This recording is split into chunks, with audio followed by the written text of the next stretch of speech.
Hi అండి, welcome back to our channel అమ్మ చేతి కమ్మని వంట.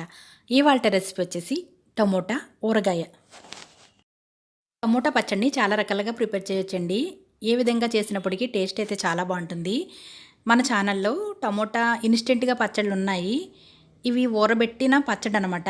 ఇది ఏ విధంగా ప్రిపేర్ చేశానో ఈ వీడియోలో చూసేయండి. టమోటాలను శుభ్రంగా కడిగి తడి లేకుండా పొడి క్లాత్తో తుడిచి ముక్కలుగా కట్ చేసుకోవాలి. నేనైతే 5 కేజీలు టమోటాలు తీసుకున్నానండి. ఈ టమోటాలు కట్ చేసేటప్పుడు వీడియో తీస్తున్నాను అనుకున్నాను, కానీ ఫోన్ ఆన్ చేయలేదండి. 5 కేజీల టమోటాలను ముక్కలుగా కట్ చేసుకుని 1/2 కేజీ కల్లుప్పును వేసి 3 రోజులు ఊరనివ్వాలి. 3 రోజుల తర్వాత ఈ టమోటా ముక్కలను రసం నుండి శుభ్రంగా పిండి వేరొక బౌల్లోకి సెపరేట్ చేసుకోవాలి. ఈ టమోటా ముక్కల నుండి వచ్చిన రసాన్ని కొందరైతే రసం అంటారు, మరికొందరైతే టమోటా ఓట అని కూడా అంటారు. మనం టమోటా ముక్కల్ని పిండేటప్పుడు గట్టిగానే పిండాలండి. అలా పిండడం వల్ల టమోటా ముక్కలు తొందరగా ఎండిపోతాయి. మొత్తం టమోటా ముక్కలు ఓట నుండి సెపరేట్ చేసిన తర్వాత ఈ టమోటా ముక్కల్ని పలుచగా ఆరబెట్టుకోవాలి. టమోటా ముక్కల్ని ఈ విధంగా ఎండబెట్టి పచ్చడి చేసుకున్నట్లయితే మనకి ఎన్ని సంవత్సరాలైనా పచ్చడి పాడవకుండా బాగుంటుంది. చూడండి, టమోటా నుండి వచ్చిన ఓటను కూడా ఎండబెట్టుకోవాలి. చూడండి, 3 రోజులకి టమోటా ముక్కలు బాగా ఎండిపోయాయి. టమోటా ముక్కల నుండి ఓట ఎక్కువగా వచ్చిందనుకోండి, మనకి పచ్చడికి ఎంత అయితే అవసరమవుతుందో అంతా వాడుకొని ఆ రసాన్ని వేరే విధంగా కూడా వాడుకోవచ్చు. మీకు నేను వీడియో చివరిలో చెప్తాను. 1/2 కేజీ చింతపండును నారలు గింజలు ఏమీ లేకుండా శుభ్రం చేసి ఈ టమోటా ఊటలో వేసి నానబెట్టాలి. 5 కేజీల టమోటాలకి 500 గ్రాములు ఉప్పు, 500 గ్రాములు కారం, 500 గ్రాములు చింతపండు, ఈ 3 కూడా సమానంగా ఉండాలి. చింతపండు శుభ్రం చేసిన తర్వాత ఊటలో వేసి నాననివ్వాలి. ఆ చింతపండు నానుతున్నప్పుడే మనం ఈలోగా టమోటా ముక్కల్ని మిక్సీలో వేసుకుని ఆవాలు మెంతులు వేయించి పొడి చేసుకోవచ్చు. టమోటా ముక్కలను మిక్సీ జార్లో వేసుకుని ఈ విధంగా పొడిలా చేసుకోవాలి. టమోటా ముక్కల్ని మిక్సీలో వేసుకుని ఈ విధంగా ప్రిపేర్ చేసుకోవచ్చండి. మిక్సీలో వేయకుండా ముక్కలుగా కూడా ప్రిపేర్ చేసుకోవచ్చు. అలాగైనా కూడా పచ్చడి బాగుంటుంది. టమోటా ముక్కలను మిక్సీలో వేసిన తర్వాత పక్కన ఉంచేసేయండి. ఇప్పుడు మరొక పాత్రలో 5 టేబుల్ స్పూన్స్ మెంతులు, 5 టేబుల్ స్పూన్స్ ఆవాలను వేసి చిటపట అనేంత వరకు వేయించాలి. ఆవాలు మెంతులు బాగా చల్లారిన తర్వాత వీటిని మిక్సీ జార్లో వేసుకుని మెత్తగా మిక్సీ పట్టుకోవాలి. చింతపండు ఊటలో బాగా నానిన తర్వాత ఈ టమోటా ముక్కలను కూడా ఊటలో వేసేసేయండి. అన్నీ ఒక వెడల్పాటి పాత్రలో వేసుకుంటే మనకి కలపడానికి వీలుగా ఉంటుంది. మీరు కేజీ టమోటాలతో ప్రిపేర్ చేసుకోవాలంటే 100 గ్రాముల చింతపండు సరిపోతుందండి. నేను 5 కేజీల టమోటాలతో ప్రిపేర్ చేస్తున్నాను కాబట్టి 500 గ్రాముల చింతపండుని వేశాను. ఇప్పుడు ఈ మిశ్రమంలో 500 గ్రాములు కారం, మనం ముందుగా మెంతులు ఆవాల్ని పొడి చేసాం కదండి, ఆ పొడిని వేసి బాగా కలిసే విధంగా కలుపుకోవాలి. పచ్చడిని కలిపేటప్పుడు కొంచెం చేతులు అవి పొడిగా ఉండేలా చూసుకోండి. తడి చేతులుగా ఉంటే పచ్చడి పాడయ్యే అవకాశం ఉంటుంది. ముక్కలకి ఊట తక్కువైతే పచ్చడి గట్టిగా వచ్చేస్తుందండి. ఊట ఎక్కువగా వస్తే పచ్చడి పలుచగా ఉంటుంది. మనకి ఎంతైతే అవసరమో అంతే వాడుకుని మిగతాది వేరే విధంగా వాడుకోవచ్చు.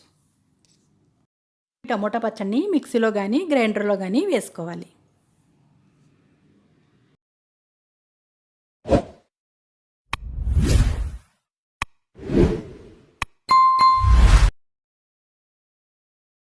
మీరు పచ్చడిని మిక్సీలో కానీ గ్రైండర్లో కానీ వేసేటప్పుడు మీకు మెత్తగా కావాలి అనుకుంటే మెత్తగా తీసుకోవచ్చు, లేదంటే బరగ్గా కావాలి అనుకుంటే బరగ్గా కూడా తీసుకోవచ్చు. నేనైతే కాస్త బరగ్గా ఉన్నప్పుడే తీసేసానండి. మరీ మెత్తగా ఉన్నా అంత బాగోదు. మొత్తం పచ్చడి అంతటిని పోపు పెట్టకుండా మీకోసం ఇప్పుడు కొంచెం పచ్చడిని పోపు పెట్టి చూపిస్తున్నానండి. ఇప్పుడు 1/2 కేజీ పల్లీలు ఆయిల్ని వేసి 2 టేబుల్ స్పూన్స్ పచ్చిశనగపప్పు, ఫుల్ టేబుల్ స్పూన్ ఆవాలు, ఒక పాయి వెల్లుల్లి రేఖలు, కట్ చేసిన 5 ఎండుమిర్చిని వేసి వేయించాలి. మనం ఏ పచ్చడినైనా ప్రిపేర్ చేసేటప్పుడు పల్లీల నూనె కానీ నువ్వుల నూనె కానీ వేసుకుంటే ఆ టేస్ట్ బాగుంటుంది. ఈ పోపు సగం వేగిన తర్వాత కాస్త కరివేపాకు, పావు టేబుల్ స్పూన్ ఇంగువను కూడా వేసి వేయించండి. పచ్చడిని అంతటినీ ఒకేసారి పోపు పెట్టుకోవచ్చండి. అలా పెట్టుకుంటే పచ్చడి చివరికి వచ్చేసరికి ఆయిల్ స్మెల్ వచ్చేస్తుంది. అందుకని మనకి ఫ్రెష్గా ఎప్పుడు కావాలంటే అప్పుడు మనకి ఎంతైతే అవసరమో అంత పోపు పెట్టుకోవచ్చు. బాగా వేగిన తర్వాత స్టవ్ ఆఫ్ చేసేసి కాస్త గోరువెచ్చగా ఉన్నప్పుడు పచ్చడిని వేసి కలిపేసేయండి. ఈ విధంగా కలుపుకున్న తర్వాత ఒకవేళ మీకు కాస్త ఉప్పు తక్కువ అనిపిస్తే సాల్ట్ని కలుపుకోండి. మనం టమోటా ముక్కల్లో కల్లుప్పు వేసాం కదండి, ఇప్పుడు సాల్ట్ని కలుపుకోండి. అంతేనండి, టమోటా పచ్చడి రెడీ. వేడివేడి రైస్లోకి, ఇడ్లీ, దోశ వంటి వాటిల్లోకి సూపర్గా ఉంటుంది. తాలింపు పెట్టలేని పచ్చడి ఉంది కదండి, దాన్ని ఒక గాజు సీసాలో వేసుకుని స్టోర్ చేసుకుంటే మనకి ఎప్పుడు కావాలంటే అప్పుడు ఎంతైతే అవసరం ఉంటుందో అంత తాలింపు పెట్టుకోవచ్చు. టమోటాల నుండి ఎక్కువగా ఊట వచ్చేసింది అనుకోండి, ఆ ఊటని వేస్ట్ చేయకుండా మనం ఒక డబ్బాలో వేసి ఫ్రిడ్జ్లో పెట్టినట్టయితే మనం ఎప్పుడైనా రసం పెట్టుకోవాలనుకున్నప్పుడు ఆ రసంలో దీన్ని వేస్తే టమోటా రసం అయిపోతుంది.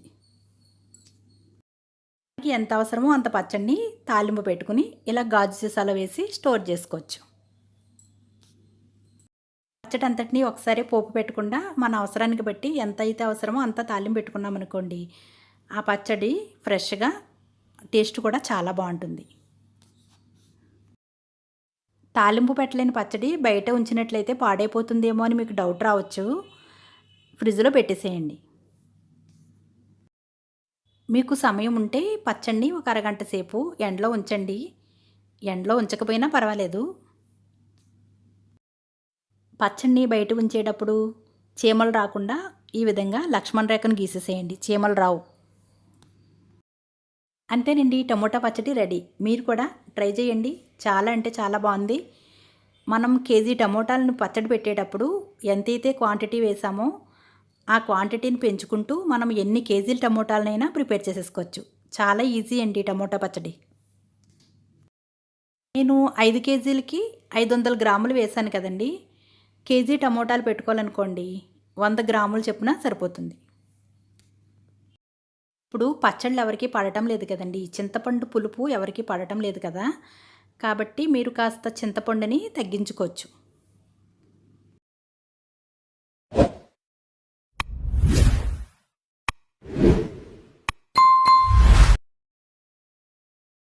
ఈ వీడియో కనుక మీకు నచ్చినట్లయితే లైక్ చేయండి, మీ ఫ్రెండ్స్కి షేర్ చేయండి. Thanks for watching.